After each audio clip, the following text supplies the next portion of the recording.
छह का जो कॉइनेज एक्ट है उसके अनुसार जो बात करें उसके अनुसार सोना रखा जाता है 777 मिलीग्राम सोना। लगभग जब 1 रुपया जब छपता है तो उस 1 रुपये के बराबर में सोना रखा जाता है 777 मिलीग्राम, यानी कि लगभग पौना ग्राम सोना। तो वो सोना रखा कैसे जाता है, उसके पीछे का पहले मोहर हुआ करती थी, मोहर और रुपया। तो सीधे कहीं पर नहीं लिखा हुआ कि 777 मिलीग्राम सोना रखा जाता है। उसका भी एक आकलन लगाया जाता है कि कैसे। मेरे पास ये चांदी के रुपए हैं जो ब्रिटिश राज में चलन में आए थे। एक है 1862 का और दूसरा है 1941 का। चांदी के ये तो इनके ये 15 चांदी के सिक्के के बराबर में एक सोने की मोहर हुआ करती थी। सोने की मोहर का वजन ये शुद्ध तोड़ा है, ये शुद्ध तोड़ा मतलब 11.665 ग्राम का एक तोड़ा होता है, ये उतना ही ग्राम है। और इसी के बराबर में 15 चांदी के सिक्कों के बराबर में एक सोने की मोहर हुआ करती थी। उस सोने की मोहर भी वो शुद्ध तोड़े की ही होती थी, यानी कि 11.665 ग्राम की ही। तो जब उसको 15 सोने की, एक सोने की मोहर को जब 15 सिक्कों से डिवाइड करते हैं तो उसका वजन निकल के आता है 777 मिलीग्राम, यानी कि पौना ग्राम सोना। तो आज आप देखिए कि जो 1906 में जो पौने ग्राम सोने की जो कीमत थी, क्या आज आपको वो कीमत मिल रही है? आज अगर पौने ग्राम सोने की कीमत देखी जाए तो 4800 रुपए बनती है ये कागज के नोट, 4800, यानी कि 1906 से लेकर और आज तक 4800 गुना हमारी वैल्यू को डिवैल्यूएट किया गया है।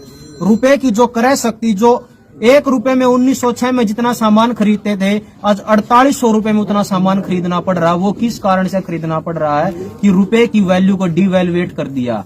आज अगर आप बैंक में जाओगे, ये चांदी के सिक्के लेकर जो 1862 और 1941 का मेरे पास है और ये कागज का जो नोट है, इनको अगर आप किसी भी बैंक में लेकर आज जाओगे तो बैंक इनको मात्र और मात्र 3 रुपए में ही जमा करेगा। यह कोई भी साथी जो वीडियो देख रहा है ये एक्सपेरिमेंट कर सकता है। रुपया वो लेकर जाए जिस पर लिखा हो 1 रुपया, तो जब वो 1 रुपए में, वो इनको 3 रुपए में ही जमा कर रहे हैं। अब इसमें तो हमारे को एक चाय का कप भी नहीं मिल रहा, और इस एक नोट में, इस एक सिक्के में जो 1862 का है, इसके अंदर हम 80 चाय के कप पी सकते हैं, और इसके अंदर हम लगभग 50 चाय के कप पी सकते हैं जो 1941 का है। अगर ये बराबर, बैंक की नजर में ये बराबर है, तो इनकी क्रय शक्ति भी बराबर होनी चाहिए। इनकी क्रय शक्ति बराबर क्यों नहीं है, ये सवाल उठता है। और इसी सवाल के माध्यम से हमने बैंक से भी सवाल किए हैं कि आप किस प्रकार हमारी वैल्यू को डिवैल्यूएट कर सकते हो। जब बैंक में हम ये देने जाते हैं तो ये आपकी नजर में बराबर हैं ये तीनों, और जब हम लेने जाते हैं, अब हुआ क्या था कि हमारे एक साथी ने ये 3 रुपए बैंक में लेकर गया और वहां पर जाकर लिखा उसने कि 1941 का एक चांदी का सिक्का, एक 1862 का चांदी का सिक्का और 1 रुपया 2010 का। तो जब वो इन्होंने जमा करवाए तो उसने 3 रुपए में जमा किए। तो वो साथी बोला, भैया आपने ये क्या किया? तो बैंक कहता है कि जब इसके ऊपर लिखा 1 रुपया है तो 1 रुपए में ही जमा होंगे।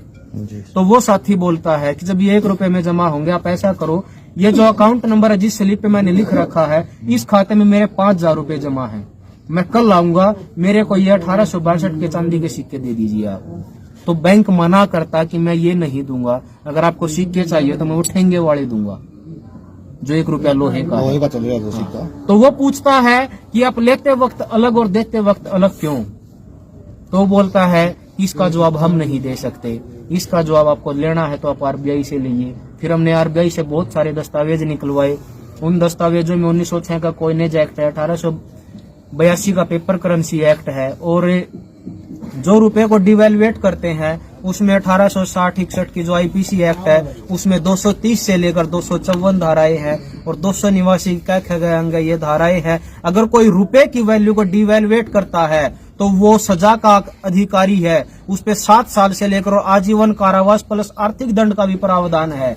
लेकिन इन लोगों ने 1906 से लेकर अगर आज तक की बात करें तो रुपए की वैल्यू को 4800 गुना डिवैल्यूएट कर दिया, मतलब उसमें कूटकर्ण कर दिया, उसकी वैल्यू को गिराया, और सजा का अधिकारी आज तक कोई भी नहीं हुआ। ये क्यों नहीं हुआ? इसके पीछे कारण है कि ये हमने होने दिया। बहुत से लोग बोलते हैं कि हमारे ऊपर अंग्रेजों ने इतने दिन राज किया। अंग्रेजों ने राज नहीं किया था भाई, हमने राज होने दिया था, करवाया। इसी प्रकार ये वैल्यू का डिवैल्यूएट उन्होंने नहीं किया, ये हमने होने दिया है, क्योंकि हमने आवाज नहीं उठाई, हमने उनसे कभी प्रश्न पूछे ही नहीं, हमने कभी पता ही नहीं किया कि रुपया छपता कैसे है। तो आज जब हम 34 लाख करोड़ की जो बात करते हैं, जो आरबीआई ने छाप रखा है, उसकी एवज में मात्र और मात्र 796 पॉइंट कुछ टन सोना है आरबीआई के पास, जिसके एवज में वो लगभग 4,80,000 करोड़ के नोट छाप सकती है आज के मूल्य के हिसाब से। और उन्हें नोट छापे 34 लाख करोड़ के, मतलब कि जो देश के अंदर 29 लाख करोड़ की तो अवैध करेंसी आरबीआई ने इशू कर दी। दूसरी बात, बैंकों के पास जीरो लगाने का अधिकार आ गया। आज कोई भी साथी जब लोन लेने जाता है, उसको लोन की एवज में आज ये कागज के टुकड़े भी नहीं मिलते, उसको लोन के मामले में मिलता क्या है, उसको डिजिट मिलती है। डिजिट किसके कंट्रोल में है? जिसके कंट्रोल में उस बैंक का सॉफ्टवेयर है।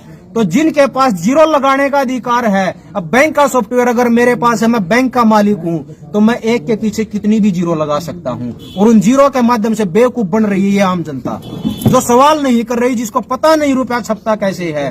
वो जीरो लगा के हमारी प्रॉपर्टियों को हमारे से जुदा कर रहे हैं, किसानों को उसकी जमीन छीन रहे हैं, ट्रैक्टर छीनने जा रहे हैं, केवल और केवल इसी आधार पर। अगर इस देश को बचाना है तो अपनी जो हमारी जो रुपए की जो एक्चुअल में जो कीमत है, उस कीमत के आधार पर देश को बचाइए। ये मेरे हाथ में एक नोट है 1 रुपए का, जिसके ऊपर गौर से देखिएगा, इसके ऊपर भारत सरकार लिखा हुआ है।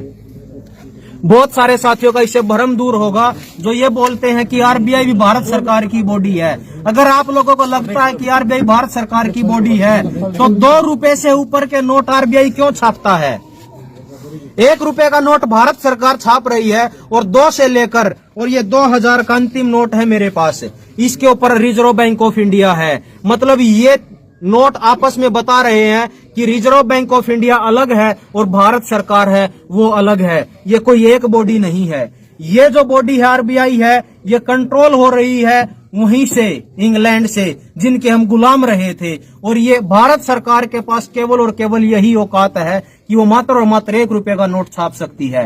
अगर भारत सरकार ये नोट छापने लग जाए तो देश आर्थिक गुलामी से आजाद हो जाएगा। लेकिन भारत सरकार के अंदर जो सत्ताधारी, या 1947 से लेकर आज तक जिन जिन पार्टियों ने राज किया है, जो आज भी सत्ता के अंदर है, आज बीजेपी की है, किसी के अंदर इतनी कुवत नहीं है, किसी के अंदर इतना मादा नहीं है कि वो इन नोटों को हटाकर भारत सरकार सारे नोट छापने लग जाए। अगर ये नोट भारत सरकार छापने लग जाए तो भी देश आर्थिक गुलामी से आजाद हो सकता है। लेकिन ये लोग नहीं चाहते, क्योंकि हमें पता ही नहीं है कि ये किस गोपनीयता की शपथ लेते हैं।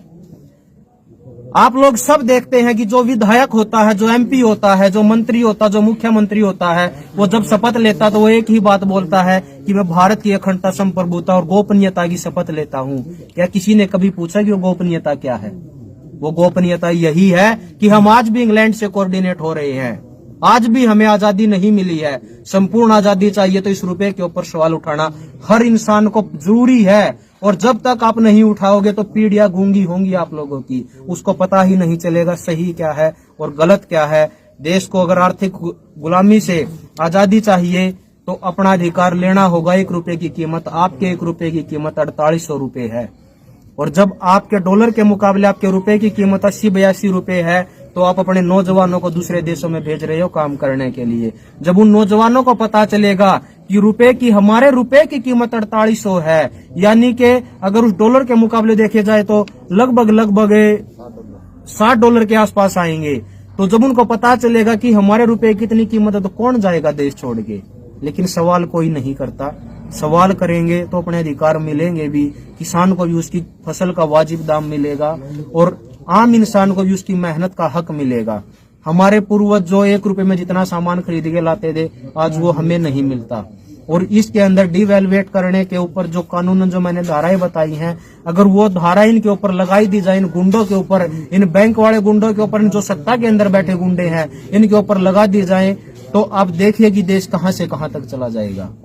अंग्रेज जो बोलते हैं ना कि हमारे देश का जो युवा कभी अमेरिका जा रहा है, यूरोप की कंट्रियों में जा रहा है, अगर हमारे रुपए की कीमत एक्चुअल में मिलने लग जाए तो वो गोरे यहाँ पर काम करने आएंगे। इतना मादा है हमारे रुपए के अंदर। भारत की हुंकार है, भारत की हुंकार है। आखिरी बात ये है भी भारत में कानून एक होना चाहिए। दो कानून क्यों है? गरीब आदमी के साथ अत्याचार और बड़े बड़े उद्योगपतियों का कर्जा माफ, ये हम सहन नहीं करेंगे। सारा सबके लिए कानून एक होना चाहिए। जनता ही सरकार है, किसान मजदूर एकता जिंदाबाद, किसान मजदूर एकता जिंदाबाद। देश की रक्षा कौन करेगा? चलो भाई।